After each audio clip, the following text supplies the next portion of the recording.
ఇక 5వ విషయం చూద్దారండి, త్వరగా ముగిద్దాం. లూకాసు వార్త 10వ అధ్యాయం 34వ వచనం. అతన్ని చూచి అతని మీద జాలిపడి చాలకు ఏం చేశారండి? నూనెయు. అతని మీద ఏం చేస్తున్నారు? నూనె పోయబడుతున్న అనుభవం ఉంది.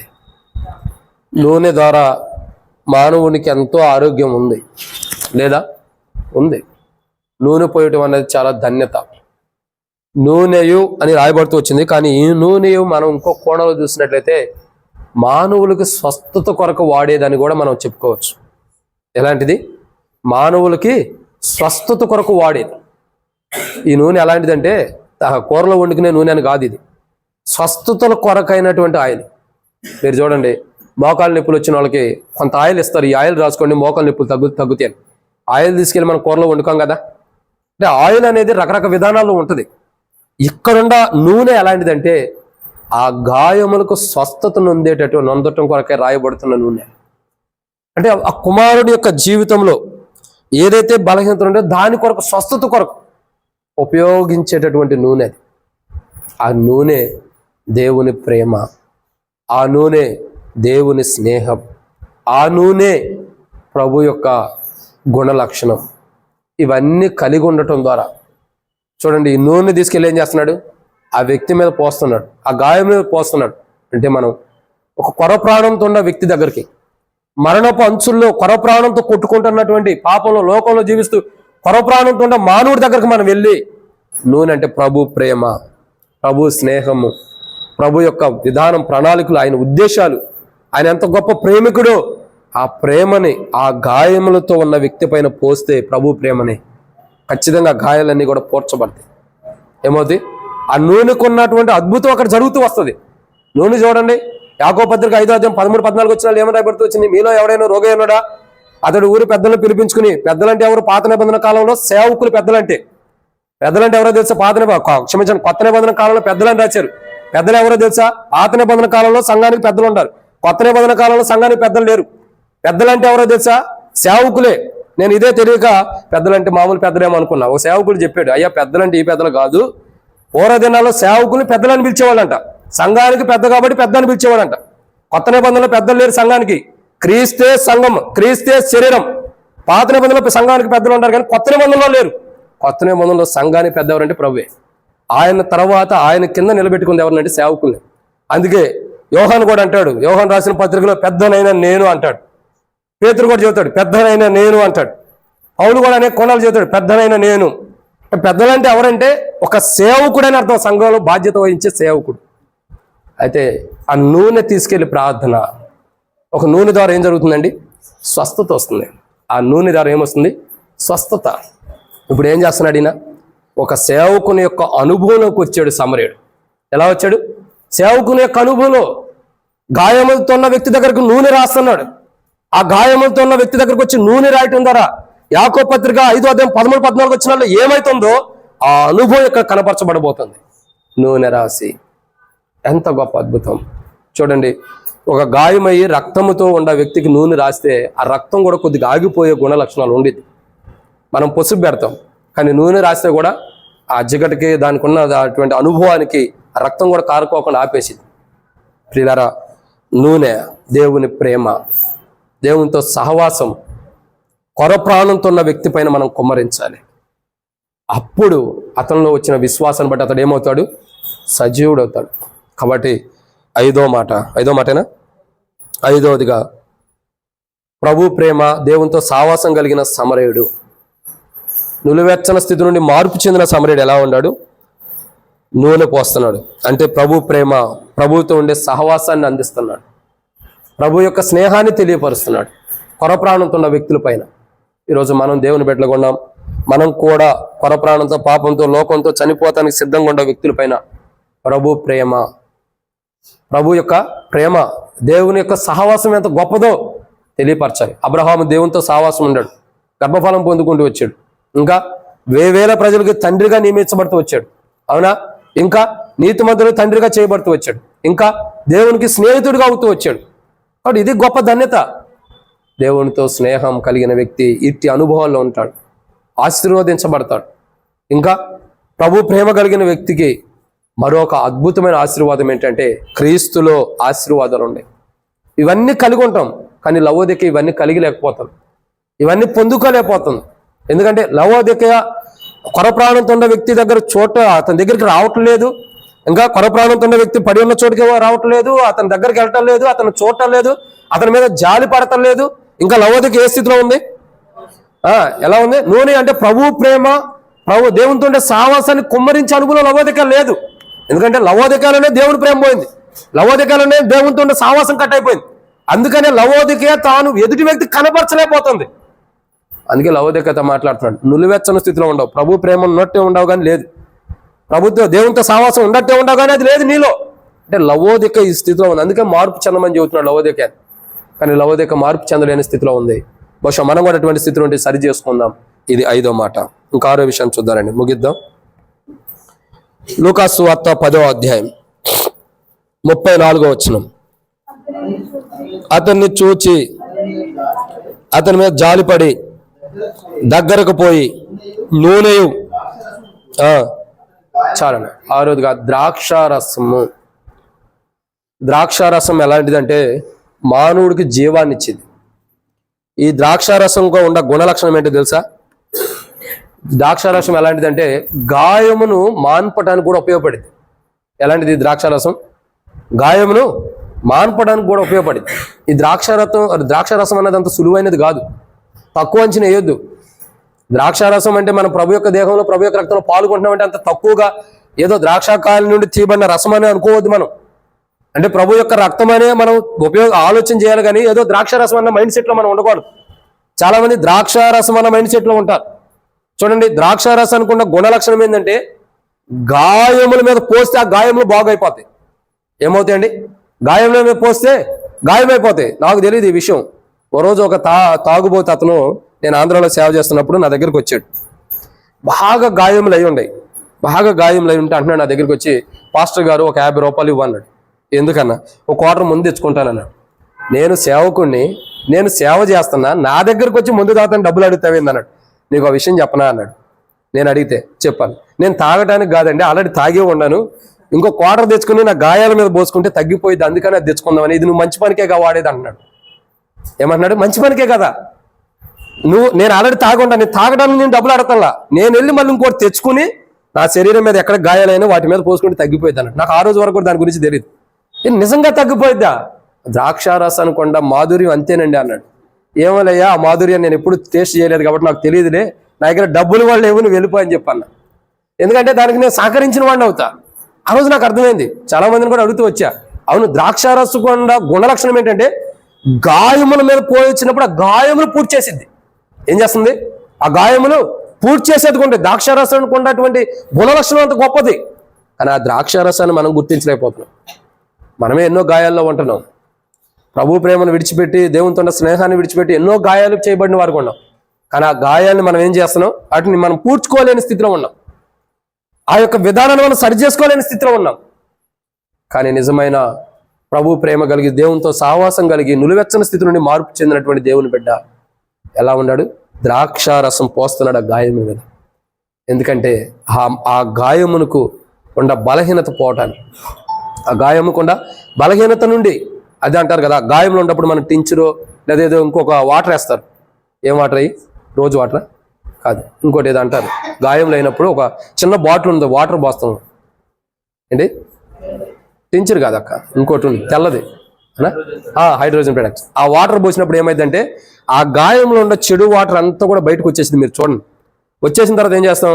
ఆ స్పాంజీ తీసుకుని, కాటన్ తీసుకుని దాన్ని తుడుస్తూ వస్తాం. ఎందుకంటే ఆ గాయంలో ఉన్న చెడుదంతా బయటికి రావడం. ఈ ద్రాక్షారసము ఆ చెడుదనాన్ని మొత్తాన్ని బయటకు తీసుకొచ్చేసింది. ఈయన ద్రాక్షారసం ఎందుకు పోసాడు? ఆ లోపల ఉన్న చెడు అంతా కూడా బయటకు తీసాడు. ఈ ద్రాక్షారసం ఎందుకు చెప్పండి? మనలో ఏదైతే చెడు ఉంటుందో మనకు తెలియకోకుండా మనలోకి వచ్చింది. మనం చెడ్డవారమని కాదు, మనకు తెలియకుండా సాతాను మనలో చెడు ఆలోచనలు, చెడు ఉద్దేశాలు తీసుకొచ్చింది. అందుకంటాడు కదా, ఆదికాండం చూసినట్టయితే వారు బాల్యం నుండే వారి హృదయంలో చెడ్డ ఆలోచన కలిగి ఉంటారంట. ఎప్పటి నుండి? మన బాల్యం నుండే చెడ్డ ఆలోచన కలిగిన వారు. ఈ ద్రాక్షారసానికి ఉన్న గుణలక్షణం ఏంటంటే మానవుడి దేహం మీదకి వెళ్ళినప్పుడు ఆ చెడు, లోపల ఉన్న చెడు అంతటా కూడా బయటికి తీసుకొచ్చింది. అది ప్రభు రక్తం. ప్రతి ఆదివారం మనం బలలో ఎందుకు పాల్గొంటున్నాం తెలుసా? మనలో మనకు తెలియకోకుండా ఏదైనా చెడు వస్తే ఆ రక్తము ద్వారా బయటకు వచ్చేసి మనం పరిశుద్ధులుగా ఉండటం కొరకు, పవిత్రులుగా ఉండటం కొరకు. కానీ లవోదికకి ఈ విషయాలు తెలియదు, ఈ అనుభవాలు తెలీదు. ఈ యొక్క ద్రాక్షారసం ద్వారా మనలో ఉన్న చేదంతా బయటికి వెళ్ళిపోయి మాధుర్యం మనలో నివసిస్తుంది అన్న సత్యము లవోదికకి తెలియపోతుంది. కాబట్టి ఈ ద్రాక్షారసానికి విలువ లేకుండా బలలో పాల్గొంటూ వస్తున్నారు వాడు. ఈ శరీరానికి ద్రాక్షారసానికి విలువ లేకుండా, అంటే ప్రభు రక్తానికి ప్రభు యొక్క దేహమునికి అంటే ఆ వాటి విలువ తెలియకోకుండానే బలలో పాల్గొంటున్నారు. అందుకే మొత్తుకుంటున్నాడు, అయ్యా మీరు మారుమూసి పొందండి, మీరు మారుమూసి పొందండి, మీరు తెలుసుకోండి లవోదికలు ఉన్నవారు మీరు తెలుసుకోండి. ఎందుకు హెచ్చరిస్తున్నాడు? ఇది 23వ ఆదివారం. ఎందుకు ఇన్ని ఆదివారం మనం కూడా హెచ్చరించుకుంటూ వస్తున్నామంటే ఈ ద్రాక్షారసం కొండ విలువ మనం తెలుసుకోవాలి. ఇది ఎలాంటిది? లోపల ఉన్న చెడు అంతటిని బయట తీసుకొచ్చింది. అందుకే పాట కూడా పాడతాం, నీ రక్తమే నన్ను చెప్పండి, పాడండి. ఎప్పుడు పాడతాం? బల్ల పంచేటప్పుడు, ద్రాక్షారసం ఇచ్చేటప్పుడు పాడతాం, నీ రక్తమే నన్ను శుద్ధీకరించును గాకని. శుద్ధీకరించడం అంటే అర్థం ఏంటండి? పాట పాడుకుంటూ వెళ్ళిపోవడం కాదు, దాంట్లో ఉన్న అర్థం కూడా మనకు తెలియాలి. ఏంటి? ఆ లోపల ఉన్న చెడంతని తీసుకొచ్చేసి మనం శుద్ధి చేస్తుంది. ఏవేవైతే చెడు ఆలోచన, చెడు ఉద్దేశాలు, చెడు మనస్తత్వాలు ఉండయో, బల్ల దగ్గరకు వచ్చిన మనలో ఏవైతే ఉండయో దేవునికి అయిష్టకరమైన చెడు ఆలోచనలు, అవన్నీ కూడా తీసేస్తుంది ఈ యొక్క రక్తం. చూడండి ఆ రక్తానికి ఎంత బలము, ఎంత గొప్ప కార్యం ఆ రక్తం చేస్తుందో. కానీ మనమైతే ఏదో ఇస్తారు తీసుకొని, ప్రభా నీ కొందనాలు, ప్రభా నేను పాపిని అని తాగేసేస్తాం, క్షమించడం ప్రభా అని తాగేస్తాం. అది కాదు, మనలో ఉన్న చెడును బయటికి తీసుకొచ్చేది ద్రాక్షారసం. ఆ వ్యక్తి ద్రాక్షారసం ఎందుకు పోసాడు తెలుసా? తనలో ఉన్న చెడు మొత్తం బయటికి రావడానికి. అప్పుడు స్పష్టమైనది ఏదో అది కనబడిద్ది. మనం ఈ ద్రాక్షారసం ఎందుకంటే మనలో ఉన్న చేదంతా పోయి ఒక శ్రేష్టకరమైనవిగా, నూతనమైన వారుగా, పరిశుద్ధమైన వారుగా ప్రభు ఎదురు నిలబడటం కొరకు. ఈ ద్రాక్షారసం ద్వారా మనలో, అంటే ప్రభు యొక్క రక్తం ద్వారా మనలో ఉన్న ప్రతి చేదు, దేవునికి అయిష్టకరమైనవి, దేవుడు చూస్తే మనలో ఏదైతే చెడ్డ ఉండే అన్నీ పోయి పరిశుద్ధంగా మనం దేవుడు చూసినప్పుడు పరిశుద్ధులుగా ఉండటం కొరకు ఈ ద్రాక్షారసం. ఇప్పుడు చెప్పండి, ఈ ద్రాక్షారసం మన దేహంలోకి రావడం ద్వారా ఏం జరుగుతుంది? చెప్పండి, ఏం జరుగుతుంది? మనలో ఉన్న చేదు, అపవిత్రమైనవన్నీ కూడా పోతున్నాయి, స్పష్టమైంది మనలో కనబడుతుంది. దాని కొరకు ఈ ద్రాక్షారసం. ఆ వ్యక్తి ఆ ద్రాక్షారసం ఎందుకు అతని మీద పోసాడంటే చెడు అంతా పోయి మంచిది రావటం కొరకు. ఈరోజు ఈ ద్రాక్షారసం మన హృదయాల్లో, మన దేహంలోకి ఎందుకు వస్తుందంటే మనలో ఉన్న చెడంతా పోయి శ్రేష్టకరమైన, స్పష్టమైన పరిశుద్ధత బయటికి రావటం కొరకు.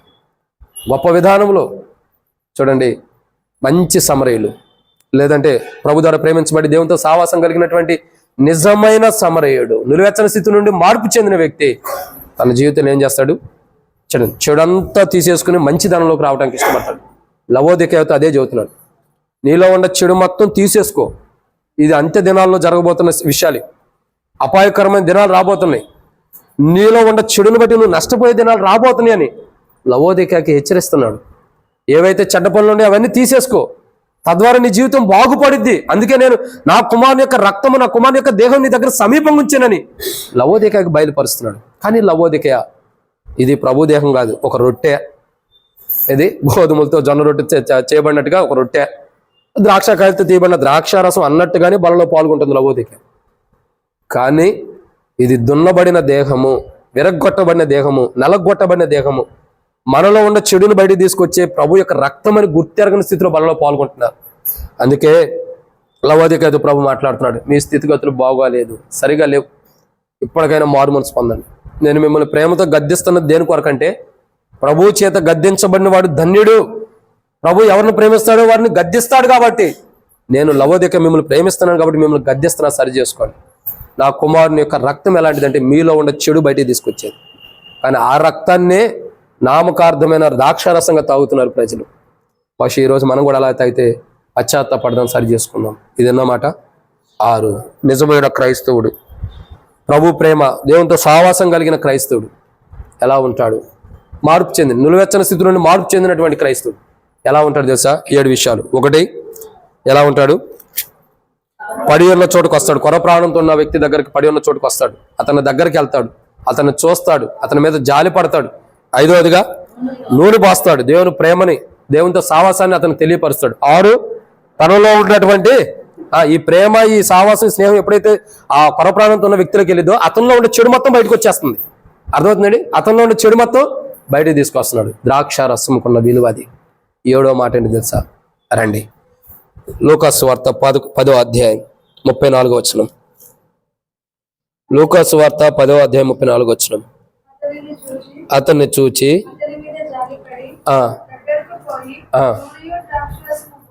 ఏమా నీకు కూడా జ్వరం వచ్చిందా, నా అలాగే ఉన్నావు, కొద్ది స్పీడ్గా చదవండి పెద్దగా.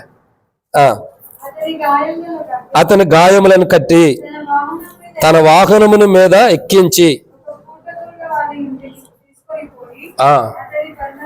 చాలక్క. కాబట్టి ఇక్కడ చూస్తున్న 7వ మాట, చాలా విషయాలు ఉన్నాయి. 7వ మాట, అతని గాయములు కట్టి ఏం చేస్తున్నాడు? గాయాలు కడుతున్నాడు. గాయం రేపట్లా ఏం చేస్తున్నాడండి? ఒక మంచి సమరుడు, ప్రభు ప్రేమ దేవునితో సావాసం కలిగిన సమరుడు ఎలా ఉంటున్నాడు తెలుసా? గాయములు కడుతున్నాడు కానీ గాయం చేయట్లా. చేస్తున్నాడా? చేయట్లా. మరి ఏం చేస్తున్నాడు? ఇప్పుడు చెప్పండి, మనం గాయం చేసేవారికి ఉన్నామా, కట్టేవారికి ఉన్నామా? అయ్యో అట్ట ఒప్పుకుంటారు ఏంటి? గాయం చేసేవారికి ఉన్నామంట. అంటే ఎట్లాగా ఎవరిని గాయం చేస్తున్నాము? క్షమించండి, యేసు ప్రభువారిని. ఎవరిని? యేసు ప్రభువారిని. కొలసీలకు రాసిన పత్రికలు ఆ కోణాల్లో కూడా ఉంటుంది. పౌలు చెబుతూ వస్తాడు, ఏమని తెలుసా? ఏమనంటే, ఒక్కసారి యేసు ప్రభువారి పంచే గాయముల కొరకై ఎవరి కొరకై సిలువ వేయబడిందో వారు రక్షణ పొందిన వారు మరలా లోకంలో పాపంలో కలిసిపోయినప్పుడు, వారు యథాస్థితిగా లోకానుసారంగా జీవిస్తున్నప్పుడు, వారి జీవితాన్ని వారి ప్రవర్తన మార్చుకున్నప్పుడు వారు ఏం చేస్తున్నారు తెలుసా? మన ప్రభు అయిన యేసుక్రీస్తు ప్రభువారిని మరలా సిలువ వేస్తున్నారంట. మరలా ఏం చేస్తున్నారు? ఆయన గాయములను, మారిపోతున్న గాయాలను రేపుతున్నారంట. ఏ గాయంలో అయితే మన కొరకే చేయబడిందో ఆ గాయాన్ని మరలా ఏం చేస్తున్నాడు? మానవుడు రేపుతున్నాడు. కూర్చుని చక్కగా గాయాలను రేపుతూ వస్తున్నాడు. ఒక గాయం మనకు అయ్యిద్ది, ఆ గాయాన్ని 10 సార్లు కదిలిస్తూ ఉంటే ఆ గాయం అయిన గాయం ఎట్లా ఉండేది? బాగుండిద్దా? చక్కగా ఉన్నట్టు అనిపించిద్దా? నొప్పి అనిపించిద్దా? బాధ అనిపించిద్ది. చూడండి, ఈ యొక్క విధానంలో నులువెచ్చని స్థితిలో నుండి మార్పు చెంది ప్రభు ప్రేమ దేవునితో సావాసం కలిగినటువంటి సమరయులు ఎలా ఉన్నాడు తెలుసా? సమరయుడు ఎలా ఉన్నాడు? ఎలా ఉన్నాడండి? గాయమును కట్టే స్థితిలో ఉన్నాడు కానీ దాన్ని చేసే స్థితిలో లేడు.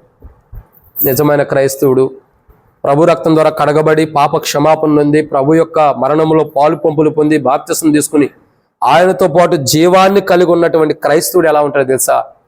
యేసు ప్రభు వారికి మరలా గాయాలు చేయడు. ఆ గాయం కట్టడు. తన జీవితాన్ని బట్టి గాయం పోడటానికి ఇష్టపడతాడు కానీ మరలా గాయాలను చేయడానికి ఇష్టపడ్డు. మరలా గాయాలు చేయడానికి ఇష్టపడ్డు. సో మన జీవితం ఎలా ఉంది? ప్రభు వారి యొక్క దేహం మరలా మనల్ని బట్టి గాయం చేయబడుతుందా? మరలా మన మాట, మన ప్రవర్తన, మన ఆలోచన, మన ఉద్దేశాలు, మనం నడిచే నడక, మనం జీవించే జీవితాన్ని బట్టి ప్రభు వారికి మన కొరకై, వ్యక్తిగతంగా మన కొరకై వేయబడిన గాయములు మరలా మనం రేపుతున్నామా? పర్టికులర్గా అక్కడ కూర్చొని రేపుతాం కాదు. మన మాట ప్రభు యొక్క విధానం ప్రకారం సరైన మాట లేకపోవటమైన గాయం లేపినట్టు, సరైన విధానంలో బల్లో పాల్గొనకపోవటమైన గాయం లేపినట్టు, సరైన విధానంలో మనం క్రైస్తవ జీవితాన్ని జీవించకపోవటమైన గాయం లేపినట్టు, ఆయన ప్రేమను కలిగి ఉండకపోవటమైన గాయం లేపినట్టు, ఆయనతో సాహసం ఉండకపోతే ఆయన గాయాన్ని రేపినట్టు. చూడండి ఎన్ని కోణాల్లో ప్రభు గాయాలను కట్టేవారికి ఉన్నామా, అంటే ఆ గాయాలు పూడ్చేటట్టు ఉన్నామా, మరలా రేపే స్థితిలో ఉన్నామా?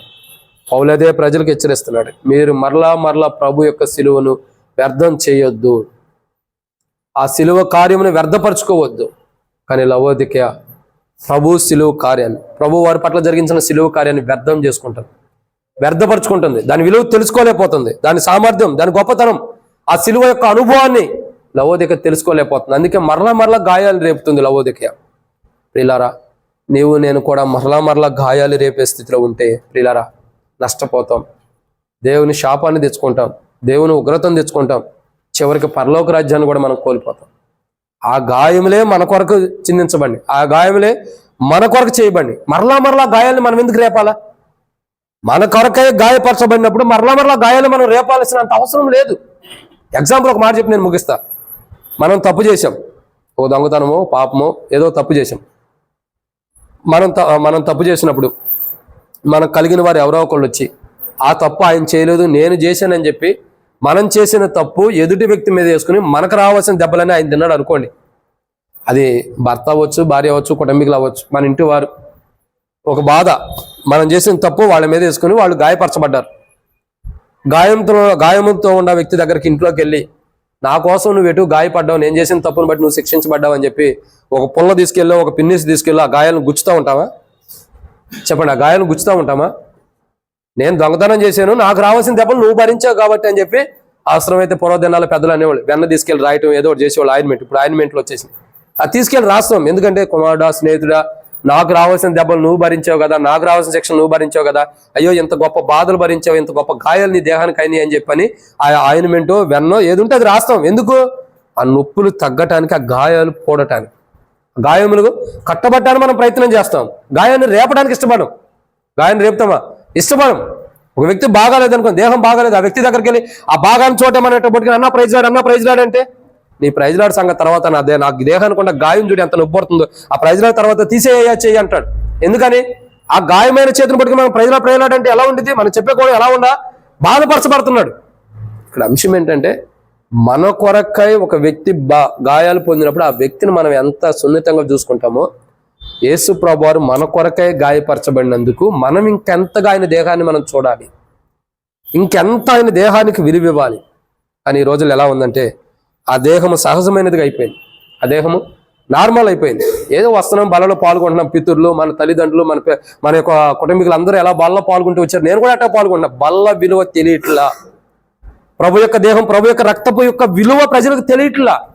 ఆ రక్తము మనలో ఉన్న చేదుదనాన్ని బయటకు తీసుకొస్తుందని, ఈ దేహము మనం పొందిన ఆ మనలో ఉన్న గాయములకు స్వస్థతనిస్తుందని, మనకు అద్భుతాలు చేస్తుందని ఇది తెలియకే బలలో పాల్గొంటున్నారు చాలా మంది. అసలు ప్రభు దేహం, ప్రభు రక్తం ఏంటంటే కూడా తెలియకుండానే బలలో పాల్గొంటున్నారు చాలా మంది కూడా. అబ్బా దేహం యొక్క విలువ, ఆ రక్తం యొక్క ఆ అమోఘమైన విలువ ఏంటో తెలియకోకుండా అనేక మంది బలలో పాల్గొంటున్నారు. ప్రియురాల, ప్రభువుకి ఇష్టమైన ప్రియురాల, ప్రభు చేత ప్రేమించబడిన ప్రియురాలు అనిపించుకోబడుతున్న నీవు బలలో పాల్గొనేటప్పుడు ఆయన దేహానికి ఉన్న విలువ గుర్తెరు, ఆయన రక్తానికి ఉన్నటువంటి విలువ ఏంటో తెలుసుకో. ఆ రక్తం ఎలాంటిదో అవి తెలియకోకుండానే మరలా బలలో పాల్గొంటున్నారు. ఆయన గాయాలను మనం రేపేవారు ఉంటున్నాం. ఎంతకాలమైన ఆయన గాయాలను రేపుతాం? ఎన్ని దినాలైనా ఆయన గాయాలను రేపుతూ ఉండాలి. పోయిన ఆదివారం బలలో పాల్గొన్నాం. నిజంగా ప్రభువుకి ఇష్టకరంగా బలలో పాల్గొన్నావా? ప్రభువు గాయాన్ని రేపినట్టు పాల్గొన్నామా? ఈ ఆదివారం బలలో పాల్గొంటున్నాం. ఈ వారం అంతా ప్రభు గాయాలు రేపేమా? ప్రభు యొక్క గాయములు ఇంకా మరలా రేపుతూ వచ్చామా? లేదంటే సరైన విధానంలో జీవించి గాయమును పూడ్చిన అనుభవంలోకి వచ్చి బలలో పాల్గొంటున్నాం? పరీక్షించుకుందాం. 7 విషయాలు. ప్రభు ద్వారా ప్రేమించబడి దేవునితో స్నేహం కలిగినటువంటి నులివెచ్చని స్థితిలోని మార్పు చెందిన క్రైస్తవుడు ఎలా ఉంటాడు? ఎలా ఉన్నాడు ఆ సమరయుడు? 1, పడి ఉన్న చోటుకు వచ్చాడు, అక్కడి నుంచి వెళ్ళిపోవాలా. 2, అతని దగ్గరకు వచ్చాడు, అతను విడిచిపెట్టాల. అతన్ని చూచాడు, అతను నాకు అవసరం లేదు అనుకోవాలా. 4, అతని పైన జాలి పడ్డాడు, వీడికి ఎట్టాగే జరగాలనుకోవాలా. 5, నూనె రాశాడు. అంటే అర్థం ఏంటి? ఆ నూనె ద్వారా ప్రేమని, ప్రభు యొక్క ప్రేమని, ప్రభు ఆ బలహీనతలు అనారోగ్యం ఉన్నప్పుడు దేవుని ప్రేమను కనపరిచాడు. 5వ మాటన ద్రాక్షారసం పోసాడు. 6, ద్రాక్షారసం ఏంటి? చేతును బయట తీసుకొస్తుంది. 6, 7వదిగా గాయంను కట్టుతున్నాడు. మరలా ప్రభు యొక్క గాయాలు చేసే అనుభవంలో లేడు. గాయాలు అయినాయి, ఆ గాయంలో ఏం చేస్తున్నాడు? కడుతున్నాడే కానీ దాన్ని మరలా రేపడానికి ఇష్టపడతలే. లేవీడు చూసి వెళ్ళిపోయాడు, యాజకుడు చూసి వెళ్ళిపోయాడు, నేను కూడా నీ దగ్గరకు వచ్చి వాళ్ళు చూసి వెళ్ళారు, నేనైతే వాళ్ళకంటే ఎక్కువ వాడిని గాయాలు చూసి గాయాలు పొలంలో పెట్టి పొడతల్లా, గాయాలు పిన్నిసులు పెట్టి పొడతల్లా, గాయాలు చేత్తో అటు ఇటు రఫ్ చేయట్లా. మరి ఏం చేసాడు? నూనె పోసాడు, ద్రాక్షారసం పోసి కట్టు కడుతున్నాడు, గాయాలను కడుతున్నాడు. ఈరోజు మనం ఎలా ఉండాలంటే కట్టేవారుగా ఉండాలి కానీ గాయం రేపేవారుగా మనం ఉండకూడదు. లవోదిక ఎలా ఉంటుందో తెలుసా? యాజకుల్లాగా, లేవీలాగా ఉంటుంది లవోదిక. దగ్గరకు రాలేకపోతుంది, చూడలేకపోతుంది, సమీపంగా ఉండలేకపోతుంది, ఇంకా జాలిపడలేకపోతుంది లవోదిక. ఇటు అనుభవం లవోదికలు ఉన్నాయి. అందుకే ప్రభు మాట్లాడుతున్నాడు, నువ్వు ఈ స్థితిగతులు నీకు మంచివి కాదు, నువ్వు జీవించే జీవితం కరెక్ట్ అయింది కాదని లవోదికతో చెబుతున్నాడు. ఇప్పటి నుండి అయినా మంచి జీవితం జీవించమంటున్నాడు. అందుకే నులివెచ్చని స్థితిలో ఉండ నువ్వు ఎప్పటికైనా మార్పు చెంది. అనేక మంది నిలువెచ్చని స్థితిలో ఉన్న సమరయులు మార్పు చెంది ఒక సాక్ష్యార్థంగా జీవిస్తున్నారు. లాస్ట్ టైం నేను గత ఆదివారం నేను చెప్పినప్పుడు వర్తమానంలో చెబుతూ వచ్చాను, మార్పు చెందిన సమరయుడు ఎలా ఉన్నాడని. చూసారా ఎలా ఉన్నాడు మార్పు చెందిన సమరయుడు? ఒక మాట అన్న గుర్తుందా? ఏం చేస్తున్నాడు? మార్పు చెందిన సమరయుడు ప్రభు పాదం దగ్గరకు వచ్చి ప్రభు కృతజ్ఞత చెల్లిస్తున్నాడు, మహింపరుస్తున్నాడు ప్రభుని. ఎంతో గొప్ప ధన్యత చూడండి. ఇప్పుడు ప్రభు ప్రేమ, ప్రభు దేవునితో సావాసం కలిగినటువంటి సమరయుడు, ఇక్కడ ఉన్న సమరయుడు ఏం చేస్తున్నాడు చెప్పండి? ఈ సమరయుడు ఏం చేస్తున్నాడు? దగ్గరకు వస్తున్నాడు, కొర ప్రాణంతో ఉన్న వారి దగ్గరికి వెళ్తున్నాడు, చూస్తున్నాడు, అతని దగ్గర నిలుస్తున్నాడు, అతని పైన జాలి పడుతున్నాడు, అతని పైన నూనె పోస్తున్నాడు, అతనికి పైన ద్రాక్షారసం పోస్తున్నాడు, ఇంకా గాయం కట్టడానికి ఇష్టపడుతున్నాడు. ఇది నిజమైన సమరేడు. ఈ స్థితి లవోదికకు లేదు. లవోదికలో ఉన్న విశ్వాసులు ఎలా ఉండారంటే, ఒక తోటి విశ్వాసి చెడిపోతే చెడిపోయిన వ్యక్తిని అలా వదిలేస్తున్నారు. కానీ ఇలాంటి స్థితిలో లవోదిక ఉండకూడదు. కానీ లవోదిక చూడలేని స్థితిలో ఉంది, పడి ఉన్న చోటికి రాలేకపోతుంది, ఇంకా దగ్గరకు రాలేకపోతుంది, చూడలేకపోతుంది, జాలి పడలేకపోతుంది లవోదిక. కానీ దేవుడు జాలి పడుతున్నాడు లవోదిక దగ్గరికి. ఇదే మనం ఆపోజిట్ చూస్తే, లవోదిక స్థితిగతులు బాగాకపోయినప్పుడు లవోదిక దగ్గరికి లవోదిక పడి ఉన్న చోటుకు వచ్చింది ప్రభు, లవోదిక దగ్గరకు వచ్చింది ప్రభు, లవోదికని చూసింది ప్రభు, లవోదిక పైన జాలి పడుతుంది ప్రభు. ఇంకా లవోదిక పైన ఏం చేస్తున్నాడు చెప్పండి? నూనె పోస్తున్నాడు, లవోదిక పైన ద్రాక్షారసం పెడుతున్నాడు, లవోదికకుండా గాయాన్ని కడటానికి ఇష్టపడుతున్నాడు. అందుకే అన్నాడు, నూనె వెచ్చని స్థితిలో ఉండవు, నువ్వు మార్పు చెందితే 700 అనుభవం నీకు వచ్చింది. నీ దగ్గరకు నేను వచ్చా, నీ దగ్గర నిలిచి ఉంటున్నాను, నువ్వు పడిన చోటుకు వచ్చాను, నీ దగ్గరకు వచ్చాను, నిన్ను చూస్తున్నాను, నీ మీద జాలి పట్టడానికి ఇష్టపడుతున్నా, నీకు నూనె రాయాలనుకుని ఇష్టపడుతున్నా, నీ మీద ద్రాక్షారసం పోసి నీ గాయాలు కట్టాలని ఇష్టపడుతున్నా. కానీ నువ్వు మారు మనసు పొందితేనే ఇవన్నీ నీకు జరుగుతాయి. ప్రభు మన దగ్గరకు వచ్చి ఉండాలన్నా, ప్రభు మన దగ్గర రావాలన్నా, మనం ప్రభు దగ్గరికి వెళ్ళాలన్నా ఒకే కోణం ఇక్కడ రాయబడమాట. ప్రభు మనం పడిన చోటికి రావాలంటే, ప్రభు మన దగ్గర రావాలంటే, ప్రభు మనం చూడాలంటే, ప్రభు మన ఎలా జాలి పడాలంటే, ఇవన్నీ జరగాలంటే ఏం కావాలా? మనం మారు మనసు పొందాలి. లవోదిక ఏం చేయాలా? మారు మనసు. బహుశా మనం కూడా పడి ఉన్న చోటు ఉండొచ్చు, పరప్రాణంతో ఈరోజు మనం ఉండొచ్చు దేవుని సన్నిధిలో, పాపంతోనో లోకంతోనో చేసిన తప్పులు బట్టి పరప్రాణంతో మనం ఉండొచ్చు. కానీ ఈ రోజు ప్రభు మనం పడి ఉన్న చోటుకి రావాలన్నా, మన దగ్గరికి రావాలన్నా, మనం చూడాలన్నా, మన ఎందుకు జాలి పడాలన్నా, మన మీద నూనె పోయాలన్నా, మన బయట ద్రాక్షారసం పోసి మన కట్లు కట్టాలన్నా మనం ఏం చేయాలా చెప్పండి? ఏం చేయాలా? మారు మనసు పొందాలి. లవోదికకి ఇదే చెబుతున్నాడు, అమ్మ నువ్వు మారు మనసు పొందు. నువ్వు అన్నీ విడిచిపెట్టేసావు, మొదటి ప్రేమని, దేవునితో ఉన్న ప్రేమ, సహవాసం, స్నేహం అన్నీ పోయినాయి, మారు మనసు పొందమంటున్నాడు.